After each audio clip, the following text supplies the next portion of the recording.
Throwaway account for legal reasons, and because the paperwork on this mess is still warm, but I need to unload the story somewhere. My roommate stole my identity, landed a job meant for me, and I let her keep the stolen life right up until the moment she tried to take the promotion I'd been planning around since I was 19. What happened next is the neatest revenge I've ever engineered, and the moral is simple. If you're patient enough, a thief will build their own gallows. Backstory first. I'm Jessica Miller, CPA, data nerd, and the kind of person who color codes sock drawers. Amy, fake name but perfect fit, was my first roommate after grad school. We met during an accounting ethics seminar where she joked that ethics was a class you could pass by showing up sober, then offered me half her energy bar because I'd skipped lunch to finish a case study. She exuded breezy confidence. I tracked deadlines in 3 different apps. Opposites attract, apparently, and when August rent loomed larger than our savings, we signed a lease on a half-finished loft in Minneapolis's North Loop. 2 bedrooms, exposed brick, creaky elevator, and monthly payments just low enough that we could chase downtown careers without fleeing to our parents' basements. The apartment itself amplified our differences. My side of the fridge held labeled glass containers, dated and color-coded. Hers was a chaotic collage of takeout cartons and questionable yogurt. She decorated her bedroom with concert posters held by washi tape. I mounted whiteboards outlining exam schedules and budget goals. Despite that, evenings were comfortable, cheap wine, true crime podcasts, and mutual pep talks about how recruiters were totally sleeping on us. I look back now and see the warning signs. Small boundary pushes like borrowing my calculator and returning it weeks later with dead batteries, or using my streaming login without asking. None of it felt malignant then, just roommate static. Normalized annoyance lets the bigger trespasses walk in later, wearing friendly smiles. Job hunting became a shared ritual. Every morning we brewed awful drip coffee, spread laptops across the dining table, and swore we'd submit 5 applications before noon. I kept a spreadsheet detailing each company, position, recruiter name, and follow-up date. Amy relied on a single resume file labeled Latest Final V4, and the conviction that her smile could get her anywhere. Somehow, she still scored more interviews. I chalked it up to charisma and tried not to be jealous. My personal white whale was North Star Mutual. They run one of the most respected emerging risks divisions in the country. Imagine forensic auditing mixed with detective work, but starring spreadsheets instead of fingerprints. The program hires newbies as staff auditors, lets them marinate for a year, then hosts a brutal in-house competition for 8 emerging risk seats. Win one and you're set. Travel budget, 6-figure salary, and the authority to dismantle billion-dollar control systems.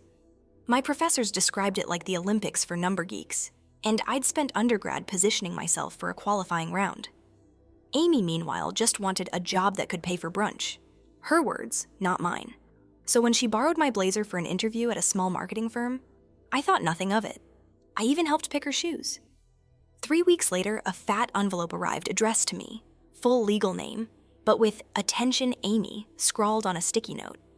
Inside was a congratulations packet from North Star Mutual, welcoming me to their staff auditor cohort. I blinked so hard I saw pixels. I cornered her after dinner.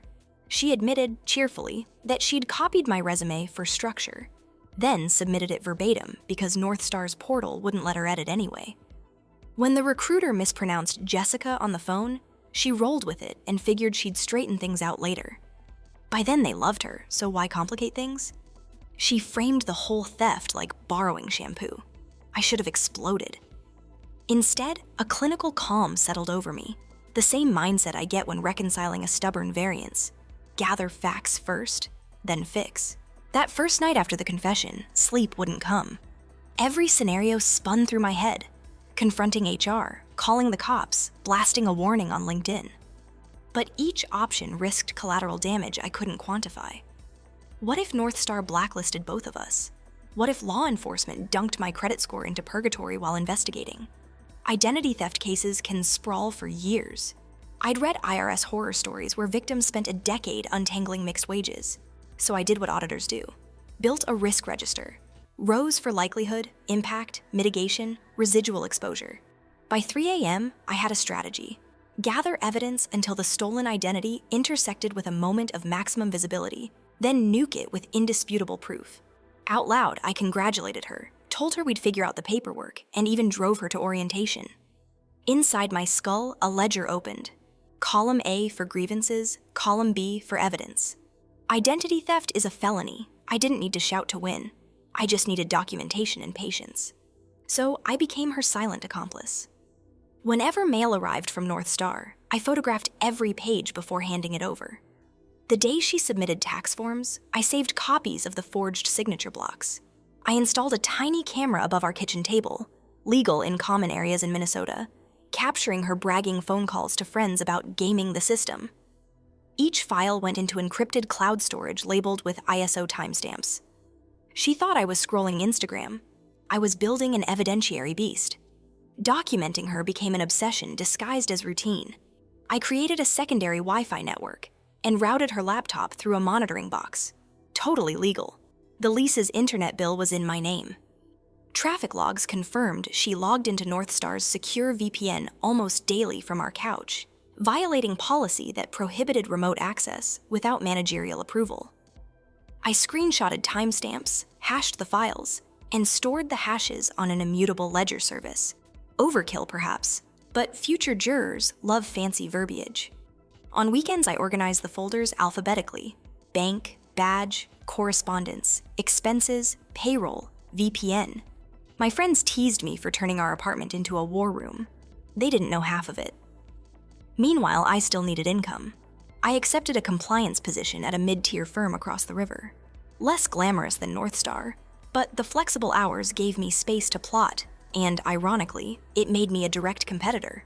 I froze my credit, flagged my SSN with the IRS, and quietly informed my bank that any request for new accounts should trigger a phone call.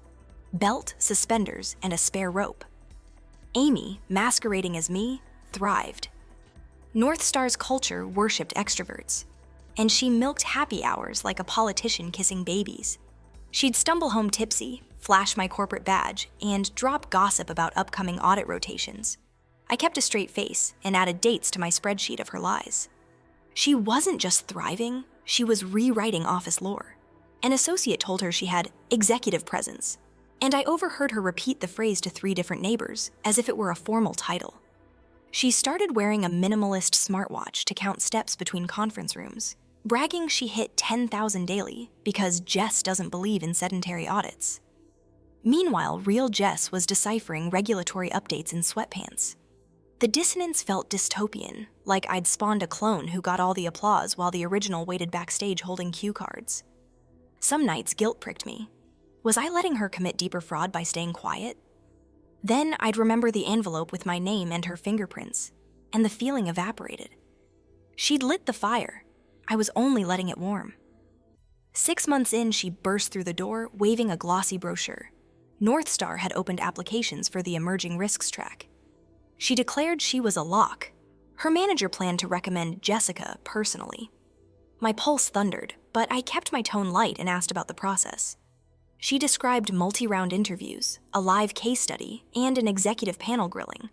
I nodded as if hearing a campfire tale rather than my career dream paraded around in cosplay. That night, I fleshed out the plan already sketched in my head. Let her sail through the prelims, collect fresh evidence of impersonation under pressure, and then, at the exact moment the promotion would be stamped, flip the table. Public exposure increases leverage. Legal departments hate scandal, like auditors hate unbalanced ledgers.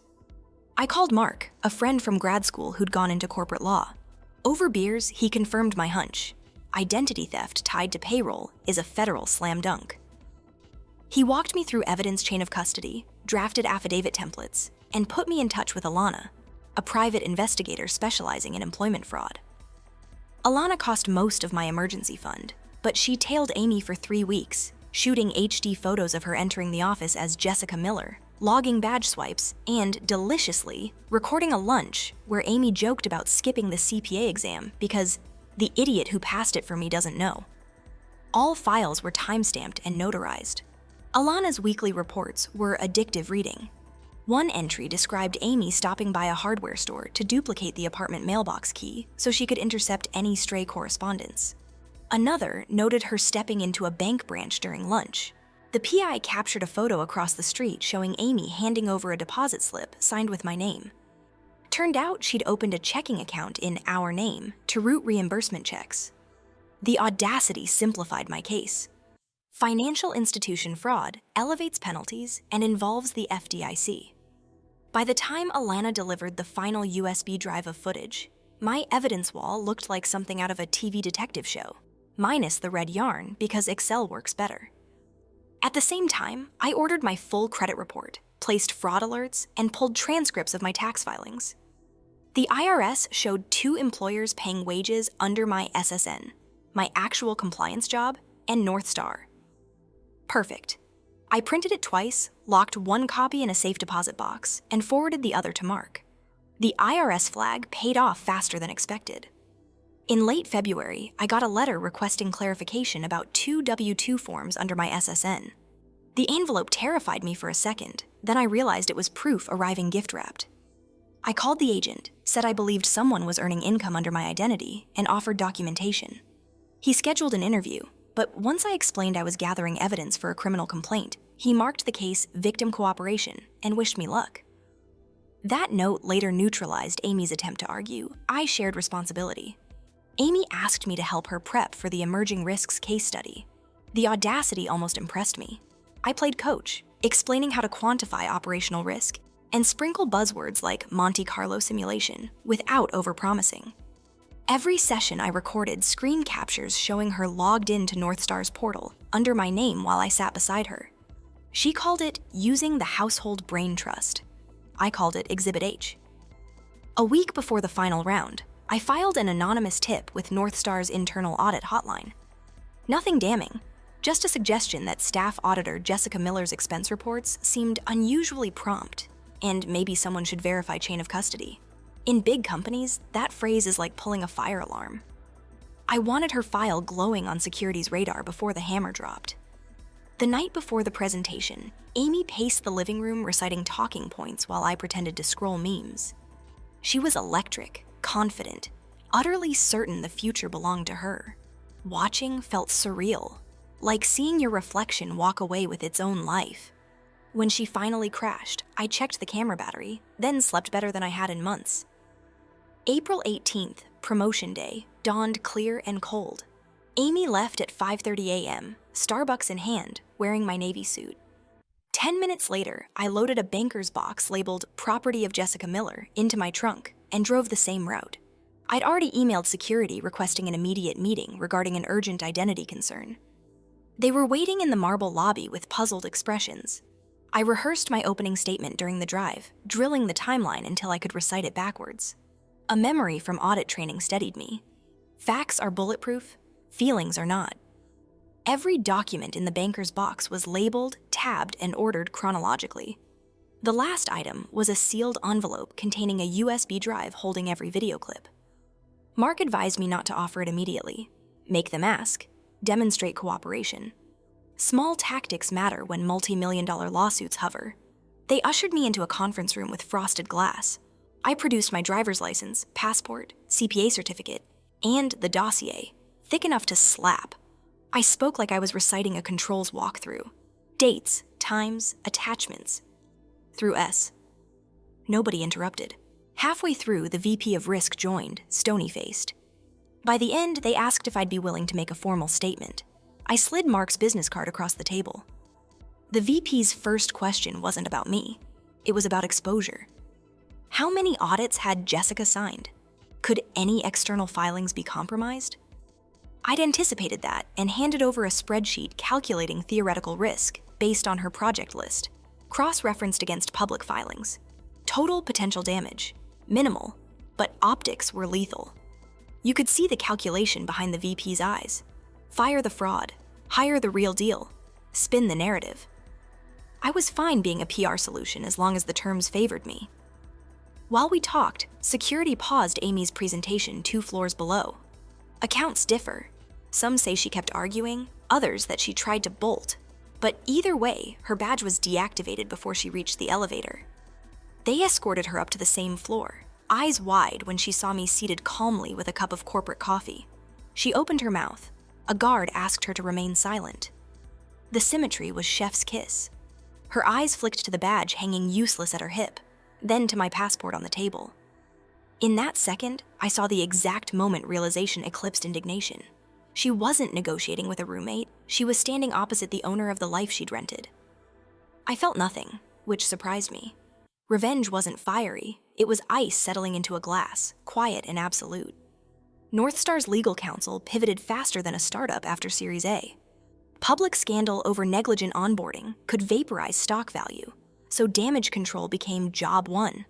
They offered me immediate employment as the real Jessica Miller, backdated tenure credit, tuition reimbursement, and coverage of my legal costs in exchange for a non-disparagement agreement.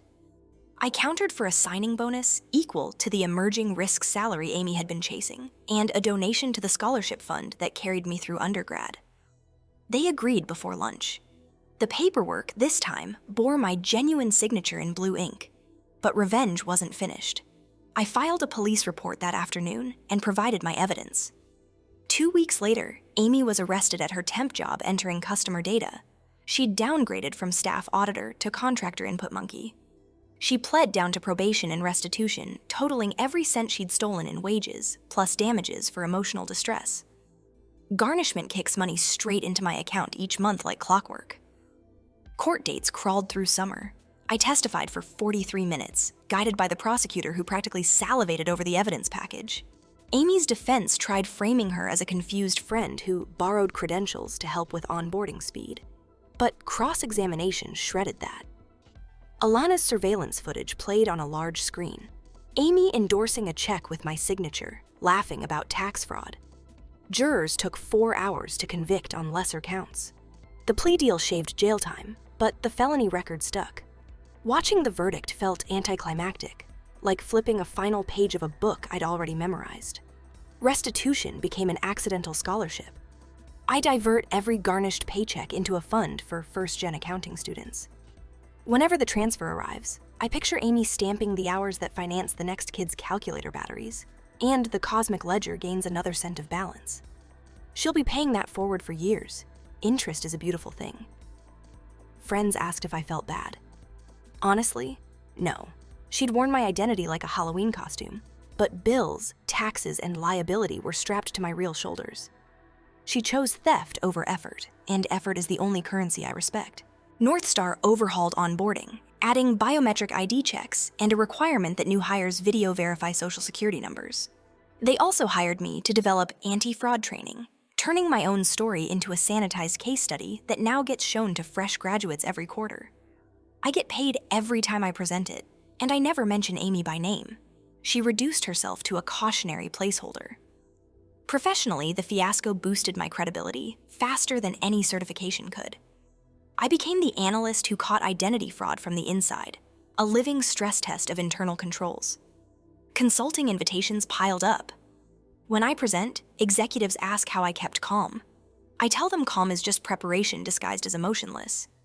They scribble that on notepads like I'm quoting a guru, but really it's an auditor's survival instinct. Last month, Amy forwarded a handwritten apology through her lawyer, claiming losing everything taught her humility and asking if we could meet. I shredded it and emailed her attorney a copy of the restraining order, professional, not petty. Some debts aren't monetary. So here's the takeaway for Reddit. Guard your data like you guard your dignity. Document everything. And if someone steals your identity, remember you don't have to forgive to move on. Sometimes the neatest closure is letting the thief discover exactly how heavy your life really is once they're forced to carry it themselves. And if anyone calls that petty, remember that fairness and pettiness share a long, thin border. One clearly labeled with dates, signatures, and the undeniable math of consequences.